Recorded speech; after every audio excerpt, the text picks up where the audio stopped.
everybody, it is Calxiyn and Hunter here, and if you enjoy this video, you should subscribe for more RWBY videos. Make sure you comment down below with your thoughts on our representation, headcanon kind of talk today, and if you want to support us directly, monetarily, and get some cool rewards at the same time, you can check out our Patreon or becoming a YouTube membership member, and thank you to all of them, because this video would not be possible without them. So why don't we just get into it, Hunter? We're talking about gay stuff today, is basically the way that I can explain it, but no, we're talking about, I guess, how we headcanon two characters in RWBY that are sort of coded we would make the argument, if you want to call it that. Coded exactly. a little fruity. And so I would like to preface, like, I remember that when we did the Neo video, there were a lot of people that were like, who cares, and just like a little bit like dismissive and like unnecessarily aggressive about it. Like, guys, like, it's just our headcanon, No you know? big deal. It's not really a big deal. Yeah. We're not saying Rooster Teeth made them, you know, like X or Y or anything. Like, you know, it's just our interpretation of the characters and sort of how we see them. So there's no need, like, for all of that stuff, right? We're not saying that it's a fact or anything. We're just talking about how we see perceive them. them. Exactly, how we Right. perceive them, what they mean to us, and if that interests anybody else, that's kind of why we're here. So specifically, we're talking about Neo and Penny. Yeah. So why don't you go first with Well, Penny? Because I think this is, like, a bit more of a controversial one, because now Penny's dead, and a lot of people Yeah, like... well, you know, like, so media representation is weird, right? So a lot of people, especially people that I think get a lot more representation than, like, queer, especially trans people, imagine it as kind of like a magic bullet. Like, the second you see someone who looks like you or shares a general, like, I don't know, population similarity with you, Yeah. demographic similarity with you, they assume, like, oh, it's a magic bullet, you're gonna love them. Yeah, like if you see Yeah. a bi character Yeah. as a bi person, you're like obligated. You're like, But, you you know, know- inclined to just like love them no matter But what. that's not always necessarily true. Like, by that logic, I should really love Caitlyn Jenner and hate, like, I don't know, like Kipo in the Age of the Wonder Beast. But Kipo's amazing. And Caitlyn Jenner makes me want to eat glass. So it's complicated. Yeah, and sometimes the characters that we like are not necessarily like even like queer in terms of like the canon, right? Like if I love, you know, the two girls in Barbie Princess and the Pauper because they seem a little gay, right? Like obviously Or like they're that not new technically Pixar movie. gay. Yeah, exactly. They're not technically gay. But there's something but there's something going my on. point right? is that how we relate to a story is complex. Occasionally you can have a character that, like, I do not, like, share any demographic similarities with. Yeah. And yet I still view them as not only, like, similar to me, but almost, like, coded as a way that shares my demographic. Yeah. What I'm saying is that Penny is trans. Yes. Is that she in her, like, character arc seems to be a kind of general, I mean, it could be applied to a lot of different experiences. Yeah. And I think that that's what makes her character, I think, lovable and why people like her so much. But I think especially she's kind of coded to the trans experience. Least of which is that this is when I first realized that, like, is Penny, like, trans, actually? Because in volume, I believe it was 7, they talk about how Penny was created, that she Yeah. had a piece of the soul of Pietro Yeah. into the body. Yes. That's a little, like, that's not being assigned male at birth. But when your soul comes from a dude, but you become a woman, or you are a woman, Yeah. it's not there, right? 'Cause, you know, some people were sort of using that in like a questionable way to be like, how can Penny get the maiden powers? Blah, blah, blah, blah, blah. But I feel like that maiden powers can only go to women. That She actually has kinda, the like, soul. in a sense kind of helps this argument, Yeah. is that the soul came from Pietro, but ultimately kind of manifested for Penny to take it as her own and identify like the way that she wants to, right? Like, And who it's knows, sort maybe of, like, she was changed petty. as well. Call it Peter Polendina in the past. We really don't know what her early life was like. But when I first saw that, I was like, and then I started thinking more about Penny's character. Her character is that she goes from feeling as though she doesn't have any agency in her life. Yeah. Right? She's very kind of, even in the first volumes, you look, she's very robotic and awkward. Yeah. She's not very flowy. She's very stiff. She feels like she has to do what Ironwood wants her to do. Her greater society, they've pushed her into this narrow slot, this narrow box, this expectation that she be like the protector of Mantle or she'd go and like support Atlas. Yeah. You know, make us look good. But she doesn't want that. She wants to be a huntress. She wants to go to go to Vale. school, you know, she like wants to kind go of to be school. normal, like. She likes her totally platonic friend RWBY a whole lot. And I'm just like, okay, trans people aren't the only people that get put in a societal box, but that definitely, you know, that feels something. And I think, too, like, you have, like, oh, you know, she laments about, like, oh, I'm just a robot. That you kind of have that, and RWBY reinforces her identity. Like, no, you're not just a robot. Like, you just have different, well, RWBY literally says different parts. Yeah. Like, instead of the squishy parts, you have other parts. And like, so, that's... you know, It seems there's a little something there. going on, right? And then she gets murdered, but she comes back, which is nice. And when she comes back, she's more herself. Yeah. She's not totally herself, but she's more herself. And you see she's less robotic. She's more human. She's more the person she knows herself to be. Yeah. Right? She's very flowy and happy and like bouncy. Just the way she even moves is less the way robotic. she moves is different, yeah. And then it kind of is tied into the idea of like, well, now she's going against Ironwood. She's going against what society says they want from her. Mm-hmm. I'm not saying all of those people are trans, but it definitely has the smell of the estrogen, you know? The Spiro, that lovely minty stuff. And then we also can't forget, I think is the big one, as we like to call it, is Penny, like, getting her new body. Yes, she becomes a real girl. Yeah. And what's even more, like, trans with that for me is that it's not like they turned her into a girl. They just got rid of all of the mechanical parts. The part that tied her down to the and Ambrosius was kind of, like, forced to create something for that human soul, soul, this right? is what was always there, and we get a real girl. And I think that's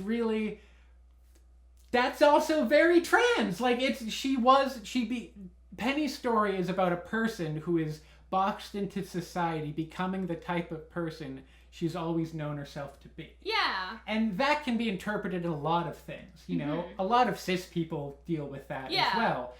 But those added layers of becoming a new girl, that added layer of her soul being from a man, and yet she is a woman so much that she becomes a maiden, I think that is just aggressively trans. Also, her, like, costume, her boots look like thigh highs.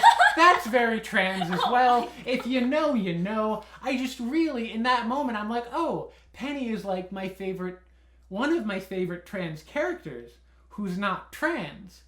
And that's weird, right? Because it's like you want. Because I mean, May's right there. And I love May. We love May. I do really love no May. No choice but to stand. I've talked about this a lot. It's kind of interesting how it happens that way. But when you look at that, like you look at May's character and you look at Penny's character, there's a lot of similarity, right? There's a transformation. There's like I'm not gonna be in the box that my family and society wants me to be. Oh my God. There's like it's right. It's very similar.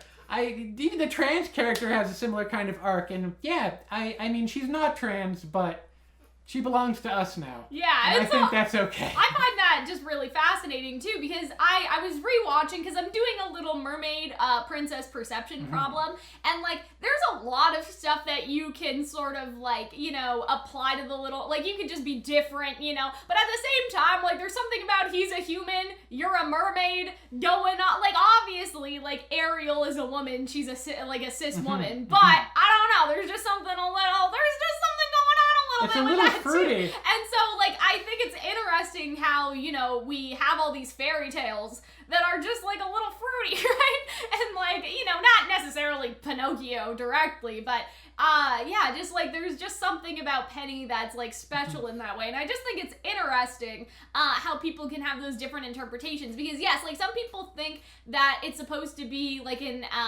allegory for being, like, neurodivergent, because that's how a lot of people see Penny. I think that works and I do very understand, well as well. but at the same time, like, there's just something about, like, the whole new body thing that just seems a little bit, which is not to say that you can't say you can't be trans and neurodivergent. Of course, a lot of people are. Both, right? And yes, so, and I mean, it's just sort of interesting, like, how there are these, like, I don't know, like, not even, like, subtle, but just these things that, like, we see and attach to in that way. So I would be really interested to see if they had that in mind, or if that was just kind of a happy accident, because, like, again, with killing Penny, there's a little bit of, like, right? But I don't know. I'm okay with that because I think it was still part of her gaining her own agency. Yeah. And I think that is still part of that broader trend. And I have mixed feelings about the whole bury your gays thing to begin with.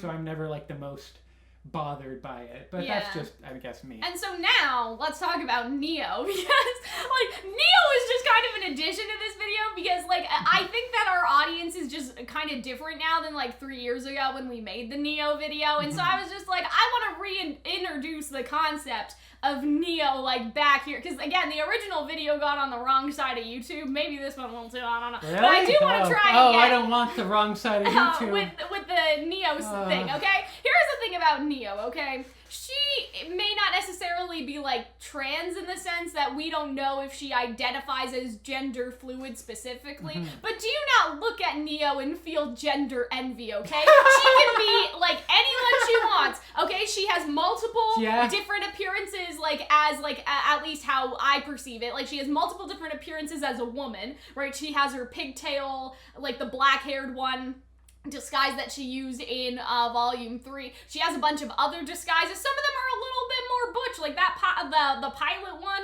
or like I don't know, like even the nurse one. I don't know. She appears as Oscar that one time. Exactly. So that's what I was gonna get at, right? So she appears as Ruby, and then in that video we had said she hasn't turned into a guy yet, but it would be it. Like that would give more fuel to this, like if she does or if she could, because I think that this was before they did the Oscar thing. I don't know what time we would have made this video exactly. I think, I don't know when it would have been. But anyway, and so Oscar did not happen yet when we made this. And so, yeah, she does turn into Oscar. And she also turns into, like, the skin of the inside of Monstra, but we don't need to talk about that. But I just think it's interesting how they made this character that, like, yes, mostly presents, like, as a woman, but at the same time, like, turns into Oscar. And, like, other characters as well, like a male character, dressed too. Very, like, not that like every woman in RWBY has to wear a skirt, but she's also, as you mentioned, dressed more like masculine in the past. Yeah, and so it's very interesting because, like, she does have, like, again, I think the outfit with the pigtails is a skirt, but like she, you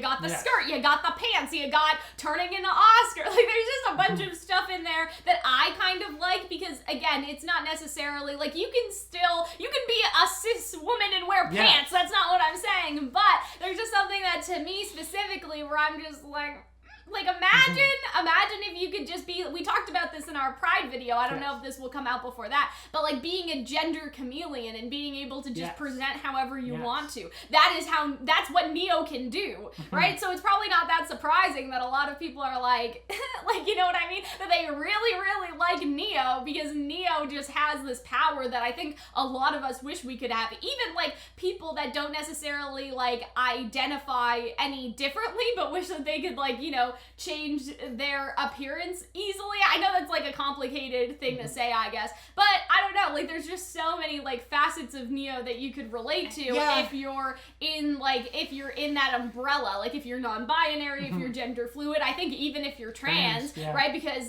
like there were these sort of ideas in the past that like Neo's appearance is not how she really looks, but maybe she looked differently, and so how she presents herself, like she presents herself as a woman, but like if we had seen her in the past, maybe that wouldn't necessarily like be the case the entire time. We had a theory that wasn't totally correct, that if her semblance broke, she would look different. Yeah, and so like a lot of people sort of headcanoned her as like male to female transitioned, I guess I could say. And so I think that that's just kind of interesting too, how like we don't know a lot about Neo, but that's a very interesting part of her character, and I would like to see it more. Like I know that it's kind of like that some people were saying, oh, but does that mean like all shapeshifters are gender fluid? That's fair, because that can be like kind of like a stereotype thing. It's a trope, but it's also like I don't hate it, like double troubles. I don't hate it either, because I'm just like, I wish, bitch, you know what I'm saying? Like I understand what people mean in terms of if that's the only way a gender fluid character can exist, that's kind of shitty, because you should be able to present yourself differently without magical powers, right? And so I do understand that aspect, but at the same time, like in the context of RWBY where magical powers exist, I want some fucking magical powers. From She-Ra to like Dune, there's a lot in science fiction of shape-shifting characters with like even Loki has no set gender.